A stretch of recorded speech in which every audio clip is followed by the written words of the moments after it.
Halo, perkenalkan nama saya Bastian Bimekang dengan NIM 204.179 dari kelompok 8 dengan rekan kelompok saya Henry Pesik. Kami akan mempresentasikan tugas program tentang algoritma C4.5 dengan tema kami itu peminjaman. Kami menggunakan library ini dan struktur datanya seperti ini dengan tipe-tipe data string, double, dan lain-lainnya. Ini adalah fungsi untuk menghitung entropi berdasarkan jumlah data yang disetujui dan ditolak. Juga jika hanya satu kelas, maka entropinya akan sama dengan 0. Jadi ini double-doublenya, tipe-tipe data. Totalnya itu disetujui dan ditolak ditambahkan. Sini, lalu disetujuinya untuk P disetujui dibagi dengan total, dan P ditolak juga dibagi dengan total. Lalu fungsi untuk menghitung gain pada atribut tertentu di sini, kita akan hitung jumlah data yang disetujui dan ditolak.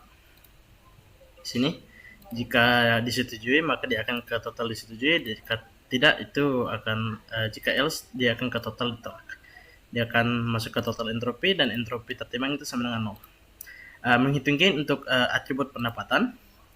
Jika atribut pendapatan, jika kita bisa lihat pendapatan tinggi disetujui sama dengan 0 dan pendapatan tinggi ditolak. Ini bagian tinggi dan ini bagian rendah, yang disetujui sini, yang ditolak di sini. Lalu ya di sini bisa lihat pendapatan tinggi. Jika pendapatannya tinggi dan disetujui, dia akan langsung pendapatan tinggi disetujui, jika tidak ditolak. Jika pendapatan rendah dan disetujui pendapatan rendah, atau jika else-nya pendapatan rendah ditolak.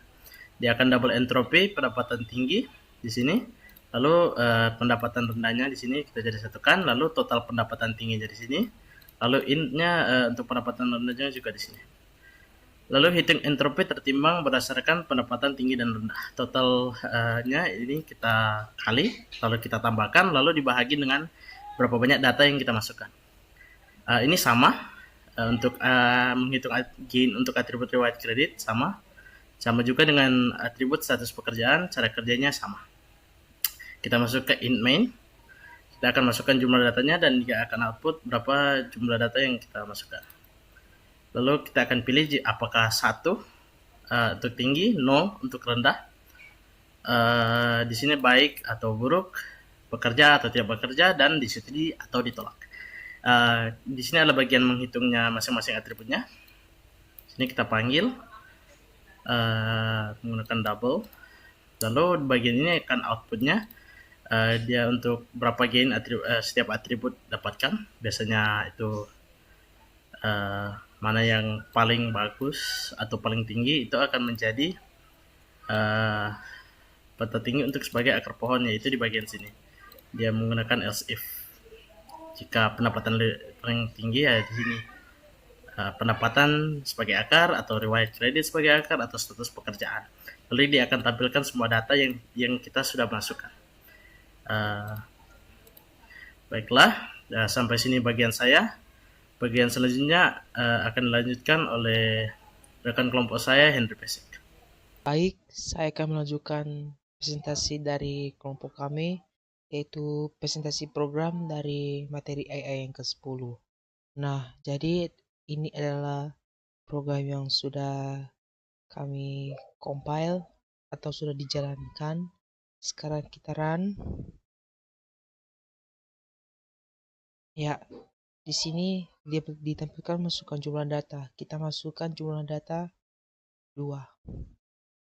Nah, untuk data yang pertama memasukkan pendapatan, kita isi tinggi 1 untuk tinggi, 0 untuk rendah. Terus yang kedua ada masukan riwayat kredit, kita isi 1. Untuk masukkan status pekerjaan kita isi 1. Nah, untuk masukkan jumlah keputusan pinjaman kita isi 1 juga. Ya. Nah, untuk data yang kedua, untuk sama seperti data pertama kita isi 0. Untuk masukkan riwayat kredit kita isi 1. Untuk masukkan satu pekerjaan kita isi 0. Nah, untuk memasukkan keputusan pinjaman 0.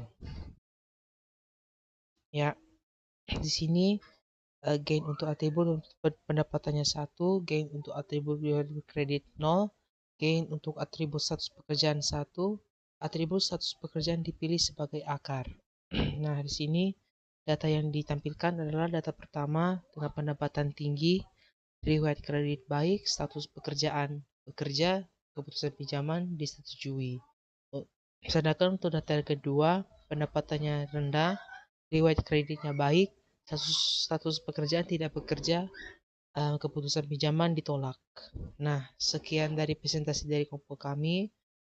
Apabila ada kesalahan dan kekurangan pada video kami, mohon dimaklumi dan dimaafkan. Sekali lagi, terima kasih.